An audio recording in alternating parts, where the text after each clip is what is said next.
Test সিরিজে দেখেছি Nabil Kaiser Australia একেবারেই উড়িয়ে দিয়েছিল ওয়েস্ট ইন্ডিজকে 3 ম্যাচের সিরিজে। প্রথম টি-20টা যেভাবে শুরু হয়েছিল, অস্ট্রেলিয়া জিতলো, আমরা মনে করেছিলাম যে টি-20 সিরিজটাতে যেহেতু ওয়েস্ট ইন্ডিজও টি-20তে বেটার সাইড, ফলে কিছুটা প্রতিদ্বন্দ্বিতা আমরা হয়তো বা দেখতে পাবো। কিন্তু আলটিমেটলি চিত্রটা আসলে একই রকম। চতুর্থ টি-20 ম্যাচ শেষে 4টা ম্যাচই আসলে অস্ট্রেলিয়ায় জিতেছে।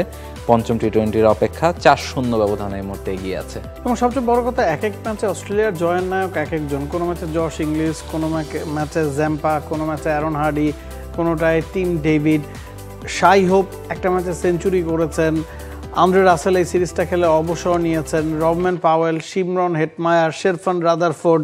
ওয়েস্ট ইন্ডিজ দলটাতে কিন্তু যথেষ্ট ফায়ার পাওয়ার আছে এই অস্ট্রেলিয়া দলকে চ্যালেঞ্জ জানানোর মতো। অস্ট্রেলিয়ার টেস্ট সিরিজে ওয়েস্ট ইন্ডিজকে উড়িয়ে দিয়েছে আপনি বলছিলেন, তারপরও সেই সিরিজটাতে ফাইট হয়েছে। প্রথম ইনিংসে কখনো এমনও হয়েছে ওয়েস্ট ইন্ডিজ লিড নিয়েছে, সেকেন্ড ইনিংস বা থার্ড ইনিংস পর্যন্ত ম্যাচটা সমানে সমান ছিল। তবে অস্ট্রেলিয়া তাদের এক্সপিরিয়েন্স দিয়ে বা বোলিং অ্যাটাক দিয়ে উতরে গেছে। ওই সিরিজটাতে স্টার খেলেছেন, হ্যাজেলউড খেলেছেন, কামিন্স খেলেছেন, বোলান খেলেছেন, তারা কেউ কিন্তু এই টি-20 সিরিজটা খেলছেন না। অস্ট্রেলিয়া তাদের ফ্রন্টলাইন পেসারদের সবাইকেই টি-20 সিরিজে বিশ্রাম দিয়েছে। নাথান এলিস, বেন ডোয়ার্শিস তারা খেলছেন, শন অ্যাবট খেলছেন। তো ওই জায়গায় মনে হয়েছিল যে ওয়েস্ট ইন্ডিজ টেস্ট দলের চেয়ে টি-20তে শক্তিশালী, আবার অস্ট্রেলিয়ার কিছুটা শক্তিমত্তা কমেছে। তো ওই বিবেচনায় মনে করা হয়েছিল যে টি-20 সিরিজটা জমজমাট হবে। প্রথম দুটা ম্যাচে আন্দ্রে রাসেল ছিলেন জামাইকাতে, প্রথম দুটা ম্যাচ খেলে তিনি অবসর নিয়েছেন। তবে আমরা যদি সিরিজের ফলগুলো দেখি, কোনোটাতেই ওয়েস্ট ইন্ডিজ আসলে ফাইট করতে পারেনি। সবচেয়ে অবাক করেছে এটা, প্রতি ম্যাচে ওয়েস্ট ইন্ডিজ আগে ব্যাটিং করেছে। প্রথম টি-20তে ওয়েস্ট ইন্ডিজ 189 করেছিল 8 উইকেটে 20 ওভারে। অস্ট্রেলিয়া 7 বল হাতে রেখে 3 উইকেট হাতে রেখে ম্যাচটা জিতেছে। দ্বিতীয় টি-20তে 28 বল হাতে রেখে 8 উইকেট হাতে রেখে অস্ট্রেলিয়া ম্যাচটা জিতেছে। তৃতীয় টি-20 ভেন্যু বদলেছে, সেন্ট কিটসে গেছে খেলা, যেখানে আরও ফ্ল্যাট উইকেটে খেলা হয়। সেই টি-20তে ওয়েস্ট ইন্ডিজ 214 রান করেছে, অস্ট্রেলিয়া 215 রান করেছে 23 বল হাতে রেখে 6 উইকেট হাতে রেখে।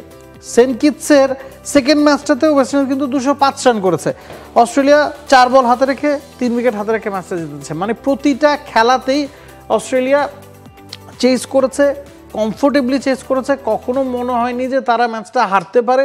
এবং সবচেয়ে আশ্চর্যের বিষয় হচ্ছে ওয়েস্ট ইন্ডিজ 215 রান করেও হেসে খেলে অস্ট্রেলিয়ার কাছে ম্যাচ হেরেছে। 200-র উপর রান করে 205 রান করেও আসলে অস্ট্রেলিয়ার ডমিনেশন তারা দেখেছে।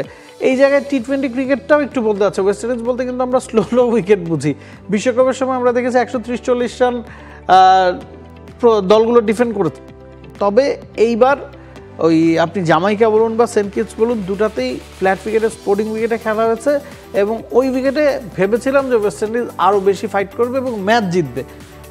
4-0 হবে বা 5-0-এর সংখ্যায় থাকবে ওয়েস্ট ইন্ডিজ, এটা কিন্তু আসলে কেউই ভাবেনি। অ্যাবসলিউটলি। এবং আরো একটা ম্যাচ বাকি আছে, শূন্যটা কাটানোর সুযোগ ওয়েস্ট ইন্ডিজের সামনে আছে পুরো সিরিজে। চেষ্টা করবে এই ম্যাচটা টি-20 মানে একটা ম্যাচ যদি তারা জিততে পারে, সেন্ট কিটসে ভোর 5টায় আজকে এই ম্যাচটা, মানে একটা ম্যাচ অন্তত নিয়ে ওয়েস্ট ইন্ডিজ ঘরে ফিরতে পারবে কিনা। এখন তারা চেস করতে যাবে, যে কোনোভাবেই হোক চেস করতে যাবে, কারণ 4টা টি-20 ম্যাচেই ওয়েস্ট ইন্ডিজ আগে ব্যাটিং করেছে, প্রতিটা ম্যাচেই বড় রান করেছে। 170, 80, 215, 205 is not a matter of joke. প্রতিটা ম্যাচে আপনি রান করেছেন কিন্তু ডিফেন্ড করতে পারেননি। ওয়েস্ট ইন্ডিজ চাইবে আজকে টসটা জিততে এবং চেস করতে। সেক্ষেত্রে যদি 200-র ওপর টার্গেট অস্ট্রেলিয়া সেট করে, তারা হয়তো কনফিডেন্স ফিল করবে যে না, তাদের পক্ষে এই ম্যাচটা জেতা সম্ভব। তবে অস্ট্রেলিয়া আরও একবার চেস করলে মনে হয় খুব একটা লাভ হবে না। For more updates, subscribe to our YouTube channel and click on the bell icon. Follow us on Facebook and Instagram. Download T-Sports app to enjoy exciting games and highlights. Visit tsports.com.